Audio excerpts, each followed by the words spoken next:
When I was about 19, I was driving alone on a two-lane road after work around 11 p.m.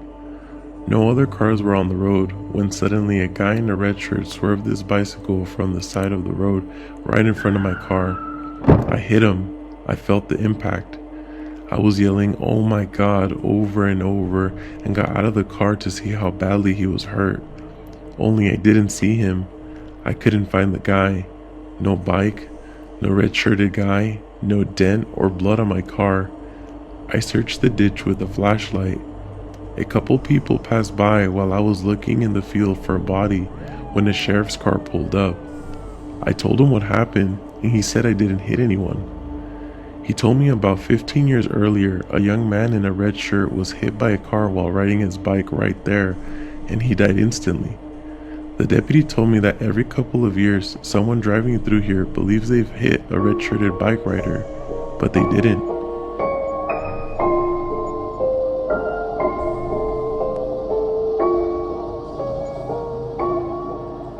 A few years ago, my daughter was driving from Wichita Falls to Oklahoma City on I-44 to catch our plane home.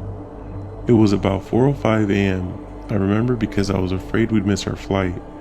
It was a quiet night and the highway was empty.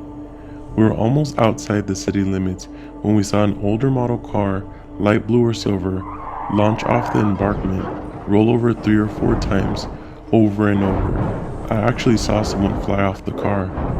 I pulled over and called 911 and gave them the GPS coordinates of the overpass.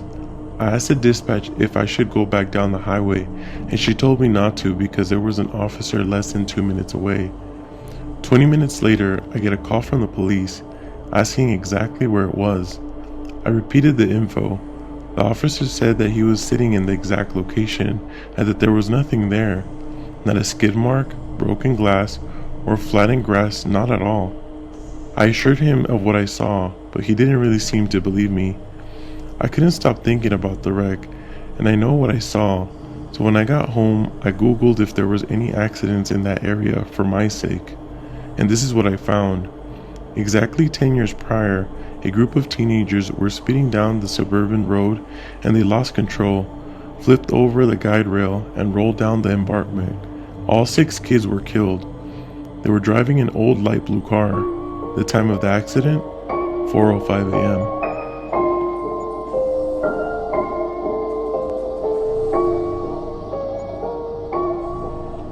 I was driving home one night in the middle of June when my kids started arguing and insulting each other. We all had a long day, but I didn't have the patience to deal with them, so I asked them to stop, and I was met with more arguing. I pulled over to fuss at my 2 young children. After a few minutes of giving them an earful, a car pulled up beside me. It was a couple around their 30s. They told me that there had been a pretty bad wreck up ahead over the next hill and traffic had stopped. They suggested that I take a side road that detours the wreck so I wouldn't get stuck on traffic. I thanked them and the guy driving gave me a creepy smile and drove away. I decided not to take the road because I'm from the country and I didn't want to get lost. Besides, something about that couple seemed off. As I drove by the so-called detour road, I looked over and saw the couple had stopped and gotten out of their car. There was nothing but woods all around. It was getting dark and that's all I could see. The next morning, as I drove by the same road, I saw a dead-end sign just past where the couple had gotten out of their car. My heart drops and my mind instantly starts racing. God only knows what their intentions were, but it still gives me chills to this day when I drive past it now.